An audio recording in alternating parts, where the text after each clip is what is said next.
Day. My name is Abbie Richie. I'm the CEO and founder of Senior Savvy, and you can find me right here every Tuesday talking with people who are engaged in tech innovation as it relates to older adults and senior living communities. It is an incredible place to be. There's so much happening, and I'm really excited to bring my panel on. But before we get started, let's go ahead and run our intro.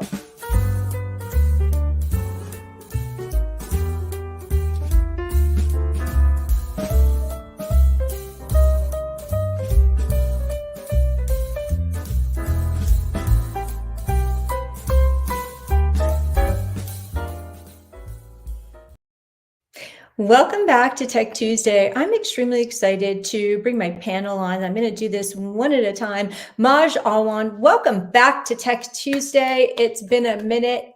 You were one of my very first guests 2 years ago, and I'm thrilled to have you back. Welcome. Thank you so much, Abbie. It's a pleasure to be here with you today. Yeah, thank you. And Majd, did you recently start working with ThriveWell Tech? I did. It's been a minute, as you as you said. I've been the chief strategy and growth officer at ThriveWell Tech since April of this year, of last year actually. So Yeah, it's time been flies. almost 9 months. Yeah. Right on, right on. Well, thank you. And I'd also like to bring on Nathalie of Stack Care. Welcome to Tech Tuesday. Thank you, Abbie. Thanks for having us on today. Very excited. You're welcome. And Sandro Cilurzo of Helpany, welcome to Tech Tuesday. Hey, Abbie, it's a pleasure to be back. Thanks for having me again on Tech Tuesday. You are welcome. And then I also want to bring on Sam Yang of Xander Cardian. Welcome to Tech Tuesday, Sam. Thank you, Abbie. Great to be here. Yeah, so we're all in this ecosystem of helping older adults live better lives and living longer and more independent, whether they're in the senior living community or not. And I just love this because we're so closely aligned in what we are trying to do. And, you know, I just want to say firsthand from my own experience, I know I reached out to you over a year ago, Nathalie, because my father at the time needed in-home monitoring support, right? And I just went through a whole chain of solutions with you. And now I'm in a situation where I also need something similar from my mom, and there's a different level of need there. And so I know I went down the whole long chain of solutions with Sandro. And so this is personal, it's professional. I'm sure that if you're part of what I call sandwich tech, you're caring for an older adult and you've got kids at home, like you're in this and you're in it. And there's so many areas of level of need. So before we get started and we talk about the solutions, I want to ask Majd if you'd please give us a brief history of the remote patient or remote monitoring systems. Yeah, absolutely. So again, remote monitoring is not necessarily new, right? The first sort of trials of or experiments or even application of remote patient monitoring started in the 60s, believe it or not, early 60s, when sort of NASA monitored the vital signs of the astronauts on space missions. Right. So again, those technologies were the earliest. They entailed wearing sensors and putting sensors on the body of the astronauts to collect vital signs. Similarly, so again, that's the biometric, what I call biometric remote patient monitoring, where vital signs like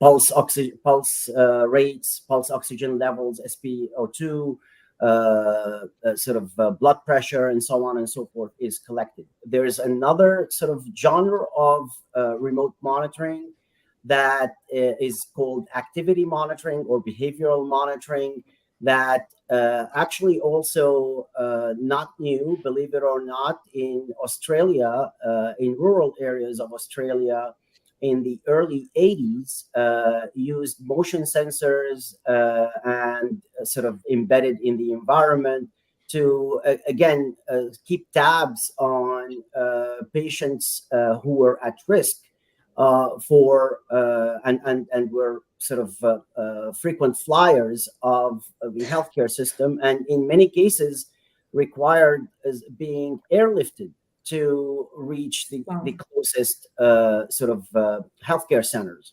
So that's essentially where it all started. And in my previous life, when I was at the University of Virginia, I worked on developing remote, both physiological as well as activity monitoring systems and fall detection and so on and so forth. And they even sort of spun out a tech company that was acquired and so on and so forth. Correct me if I'm wrong, but we're mostly addressing behavioral monitoring, right? I think it's both, from what I know about the products that are okay. You have the panels representing. So when people start thinking about monitoring, the first thing that they think about is the privacy aspect, right? And it is a point of contention with anyone. I mean, not only older adults. If they don't want cameras, they don't want microphones, they don't want all of their movements being tracked on a camera, right? And so when we start thinking about the privacy aspect of using these remote patient monitoring systems, how does that play into effect? And Sam, if you can answer this one, that would be great. Oh, yeah. So privacy is very, very important, because when you are remote monitoring, you're remote monitoring away, and usually the patient, the user, is inside their own home, right? It's very private, whether it's living room or bedroom or bathroom, it's very private. So asking someone by saying, oh, you know what, this is for your own good, this camera will only record when you're at blah, blah, blah. It doesn't matter. It's a camera lens inside your bedroom. Microphone, some of the other big tech companies have been using microphone to listen in for breathing sound. Well, they're also listening to everything that you're talking about inside the bedroom, right? And when it comes to senior care, especially in the facilities and whatnot, it's not just about privacy. It's also about dignity, right? You don't want a reminder every single day that you're weak and fragile and you need help all the time. So we actually focused on something called ambient sensing. So we use radar technology to grab heart rate, breathing rate, body motion index, sleep patterns from the environment, right? So it's in a wall somewhere. This is our product here. So it goes on a wall on the ceiling, and it automatically monitors, which also has a very big impact when it comes to compliance. So wearable devices, you have to charge it, once in a while. You have to right, and it's only as good as the person wearing it too. Exactly. So if they're not wearing it or they haven't charged it, it just doesn't do the job, right? It's not. You're not getting any data, and usually there's stigma associated with a pendant, for instance, or one of those bracelets. That's right. Yeah, I think Current Health from Best Buy, they actually did a study. So you get 92% compliance in the first 5.5 days. And after that, it just dips down. They stop wearing it. Right. Exactly. Well, thanks. Thank you for answering that. So I want to know from each of you how your solution helps. So I know it's radar-based technology. So Sandro, go ahead. Tell us about Helpany, about how your solution helps both with this privacy issue as well as monitoring. Yes, with pleasure. So similar like Sam has mentioned, with Helpany, we have built this piece of technology, our device. It's called Pole. It's a radar-based sensor where we can leverage for a deep dived motion analysis of the behavioral patterns, for example, within independent assisted living facilities.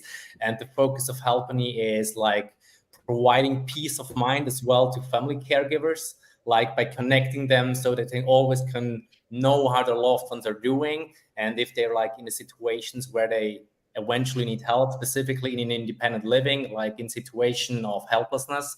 So that's the focus of Helpany, like providing information about well-being indicators, like we can do gait speed analysis, different risk factors related to the increased risk of falling can be provided to family caregivers and professional caregivers alike, always with a privacy preserving technology like radar, like mentioned by Sam. So I just love the fact that this is not about fall detection, right? This is about understanding the well-being of someone, perhaps leading up to that event.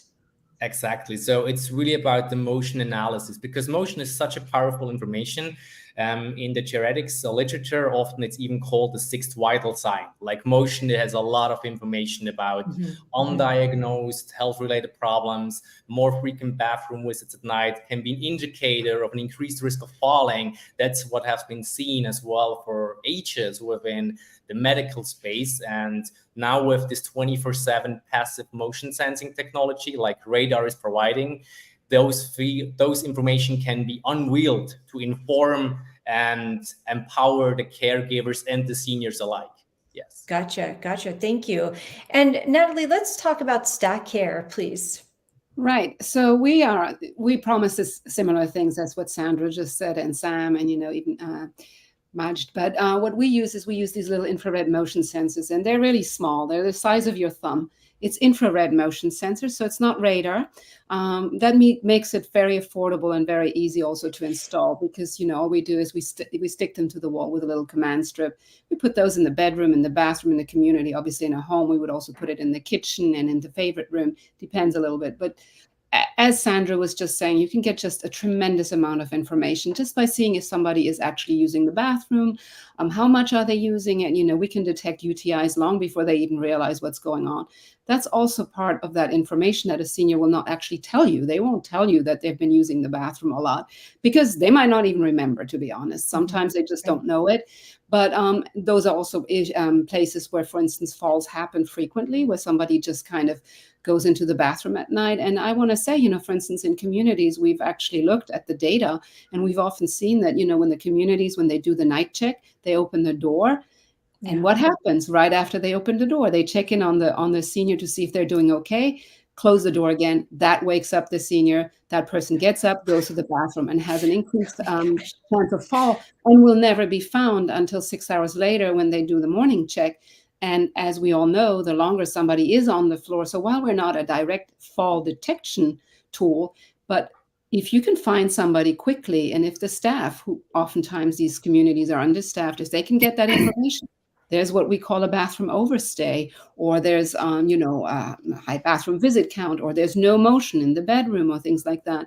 And even looking at other general activities, we can detect if somebody is spending a lot of hours in their bedroom, in their little apartment, as they call it. That could show, depression, that can show lack of activity, that will increase their, decrease their mobility. So there's so much information that you can get just with these little motion sensors. And again, very easy to set up without having to actually drill into the wall. You can just sort of basically attach it, and everything gets connected through a gateway to the system. Great, thank you. And Sam, would you please tell us about what Xander Cardigan is doing? Yeah, so it's using impulse ultra-wideband radar. And say it again, please. So it's an impulse radio ultra-wideband radar. What's that? So it runs on a 6.5 gigahertz bandwidth. So a low power radio signal to collect micro nano vibration patterns. So we get resting heart rate at an accuracy of plus minus 1.8 BPM compared to hospital EKG, and respiratory rate at a high accuracy as well, 1.8 BPM. We are FDA cleared from 3 years ago as a class 2 medical device. And we have thousands of sensors deployed in nursing homes in the US. The main application is early deterioration detection. So we average around— Tell me again, what is that? Early deterioration health detection. So 2-3 days before an event. So let's say UTI or COPD, COVID even, we actually see a variance in your baseline vital signs. And then our RPM partners actually flag that, review, ask the facility to step in and do a testing further to do early intervention. And so we are fully CMS reimbursed, so Medicare, Medicaid. So there's no cost to our devices, and that's all we do on a daily basis. Gotcha. Thank you. And at ThriveWell Tech, Majd, how are you monitoring any of this type of patient support? Well, we have partnered a couple of years ago and worked with Stack Care actually on a pilot in a couple of our PACE That's programs. right. No, at I remember. Albright, if you remember. Right, so that's one of the things that we are doing. We are now focusing on falls and fall prevention, actually, and we are looking at a couple of other options to incorporate and take to the next level. But we're focusing those more on in the skilled and the assisted living settings right now. But I want to go back to a point that you mentioned about privacy, and I agree with everyone's response. But ultimately, it's about two things. It's the comfort level of the patient or the resident with what is not only what is being monitored, but also the modality of the sensor that's being used. Right. So in certain cases, the camera may be vital. Right. So I'll give you an example. Fall detection for the purpose of accurate fall detection, to for the purpose of identifying what might have led to the actual fall, can be very, very effective in identifying the preventive measures that should be taken moving forward with patients that have similar characteristics. And you can still preserve the privacy of the resident by using AI detection at the camera level, at the edge, right? So it only records the few seconds before the fall for potential review by a nurse or a caregiver or a clinician, right? It still could be a deal breaker, though, for a lot of people. Sorry? It could still be a deal breaker for a lot of people. Well, yes, but if you look at the price of missing a fall, right, which could be hospitalization, shortening the lifespan post the fall to less than 1 year, and maybe losing independence completely. It's a price that could be, again, well worth paying. Again, especially if we know how to sell the value. I'm not pushing for that kind of solution. I'm just identifying and I'm pointing to your audience that they need to be clear of their ultimate goal from the monitoring and the characteristics of the population that they're monitoring. Got it. Thank you. Yeah, go ahead, Sandro. Yes, I think that's a really interesting point, specifically the psychological aspect. I mean, there's as well, not only the technology you can explain to a senior, this is one thing, but still there is a psychological price just due to the fact that there is a lens continuously recording. And I think that's important to realize. That's why I see in the conversations in the US that there's a lot of understanding to use a camera within an ICU. If it's not your home, it's like temporary, you are there. It's in your best interest, maybe for a couple of days. But this is difficult to compare to a private environment from a senior, even if it's AI and it claims only to record specifically those 2 seconds. Just the fact that it's hooked up to the internet and it's so difficult to grasp the technology, the complexity, that I think that this is an important part in the conversation within every single facility, like what is psychological aspect for the senior and as well the family members, because a lot of those family members eventually even are not aware of the possibilities. They don't have trust. This has an implication. So I think it's a complicated topic related to cameras. Absolutely. And again, it depends on the care setting, right? I'm talking about specifically nursing homes where the fall and detrimental falls have a higher propensity than in the independent living. What I thought was interesting interesting that we were asked by a large senior living community. It's a large group out in California, and they asked us actually to create a special notification, which was called the bathroom entry. So again, with our little infrared motion sensors, we're able to do that. We don't advise for people to have that in the private environment, because obviously every time the senior goes into the bathroom, you will get an alert. But they really specifically wanted this for memory care, so that every time that person opened the door and stepped into that, or even stepped through the door into the bathroom, they would immediately get alerted and could have a caregiver then go to help that senior that's going to the bathroom. Obviously, you can't put somebody in the room all night, well, although some people do. But that, even with these simple measures, you can sometimes bypass situations and avoid, a fall to happen. As I say, we know most falls happen at night in the bathroom, and particularly with people with memory issues. It was just a good thing for them to be aware of what was happening in that. Yeah, definitely. I want to ask you the question that if an operator was here right now, he or she would probably be wondering how this piece of technology integrates with the other tech that you already have. So, Sam, do you want to answer that? Sorry, what do you mean by the other tech? Can you clarify? Yeah, so, at a community, you've got a point of sale system, you've got an engagement platform, you may have thermostats, for instance. And so now this is just an additional piece of technology that has to integrate, does your solution integrate with the other technology at a community? Yeah, for example, we are fully integrated with PCC, Point Click Care. So our system automatically retrieves and also sends data back to the EMR, so that it bypasses the need for manual entering of the data. It's a big, with the staffing issues these days, it's still a big issue, and we're doing everything that we can to automate certain processes. And I just want to kind of also circle back on the fall part. Okay. It is a very big issue. Like we've been doing this for 7 years now, and almost out of 7 years, the request came in for fall detection. We had something, and we 99% accurate, but we decided not to commercialize, because there's another aspect here, which is potential litigation to the companies. We're a tech company, right? Tech is never 100%.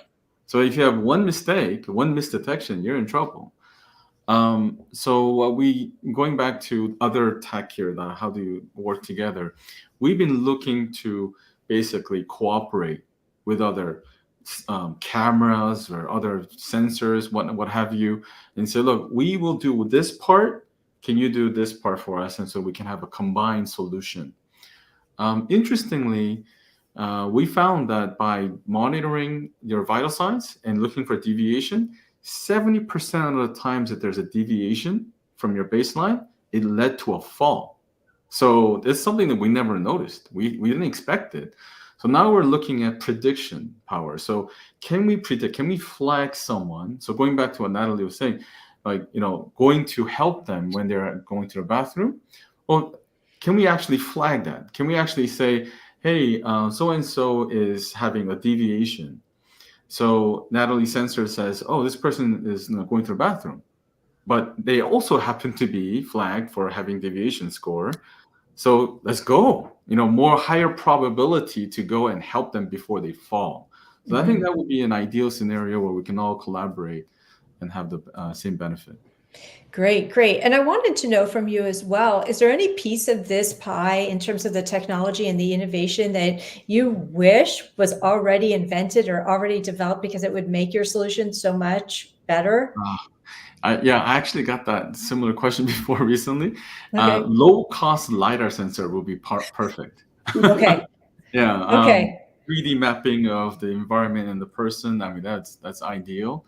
It's not a lens, it's not a camera. You don't see things, but it's kind of like a camera where you get the information, imaging information. You can't do that with motion sensors or radars at this point. So LiDAR will be the next big thing. LiDAR. You can get similar solutions with combination with a camera and some anonymization algorithms running at the edge as well. I believe. Yeah. From my perspective, I wish there is a lot of these technologies are geared towards someone who lives alone in their quarters, in their environment, right? But sometimes, again, you have a dyad, right? Where an older adult and a spouse, right? One is more sort of needs more of the monitoring than the other, but sometimes they do coexist in the same space. So you have sort of noise potentially, right, from the other partner that may cause some misidentification, right? Yeah. So that's one aspect. But the other aspect, also related to your previous question on the integration, I firmly believe if you're collecting vital signs, that integration with the EHR is crucial. But more importantly is APIs to pull the data into a data warehouse and combine the data with other data sources, right? Like the personal emergency response system, dependent, the pull cord, the history, the medical history from the EHR, right? Along with the activity data. When you combine all of these data, which now exist in silos, frankly, you're able to get a lot more meaningful insights. And that's the approach that we're taking at Thrive Well Tech. We've created a multi-tenant data warehouse, and we are pulling the data from these siloed information systems. Sometimes jailbreaking the data when there is no APIs or no integration engines. But my advice is to work on open API, develop open APIs, and publish these open APIs, and collaborate with others so that we can get the most out of the streaming data coming from these types of systems. Sandro, I want to give you a chance to answer that question in regards to collaboration with other pieces of technology.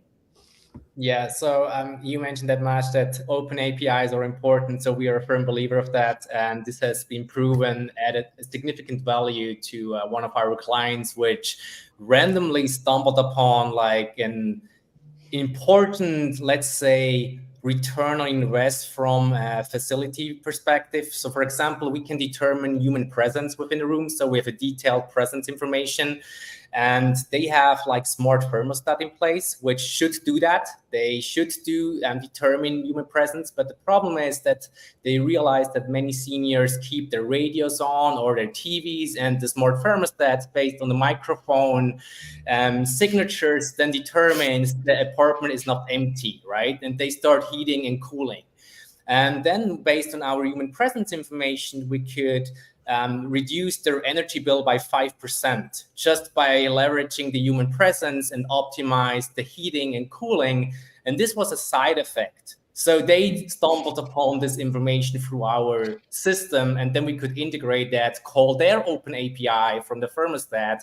And I think this is how the system can interact to create as much value for the communities as a whole and the senior. That's awesome.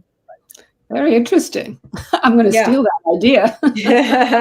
Well, it's great that we're all here collaborating on this, because we're all trying to serve an older adult and help them to live better, longer, safer at home. And so sometimes having these panels may seem like competition, but in my point of view, it's collaboration. And this is how we continue to refine the technology.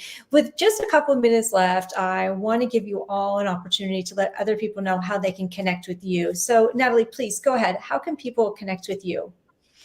Right. So you can call me, 941-400-0794. I'm giving my number away, but I'm very confident that nice people are going to call me. And then you can also connect with me via LinkedIn, or also Nathalie@stack.care. I'm sorry I didn't put that up, but it's very simple. And yes, and even if you go to our Stack Care page, that's our consumer page. But if you put a message on our support page, somebody will answer. Definitely, 100%. Super. And Sam, how about you? Yeah, you can reach me here also on LinkedIn, as well as my email is sam@xkcorp.com. Thank you. And Sandro? Yeah, the best would be just write me an email, and then the email is at sandro.cilurzo@halpany.com. and then I can deliver more information how to mitigate the risk of falling with our technology. Perfect, perfect. And Majd? Again, you can reach me on LinkedIn, or you can email me at malwan@thrivewelltech.com. But again, I want to say, for your consumer or even provider followers, if they want to find out more information about these topics, when I was at Leading Edge Cast, I did 2 technology selection tools, one focused on biometric remote patient monitoring and one on activity and functional activity monitoring and functional assessment. And I would advise actually all 3 companies to submit information to be included in those selection tools, because they are a great awareness raising tools, and they can also submit case studies from actual provider users there. Excellent, excellent. Love it. Well, guys, thank you so much for being my guest today on Tech Tuesday. And for those in the audience, I just want to thank you for coming on, for putting in your chat. I'll be sure to get back to you, and have a wonderful week. I'll see you back here next week.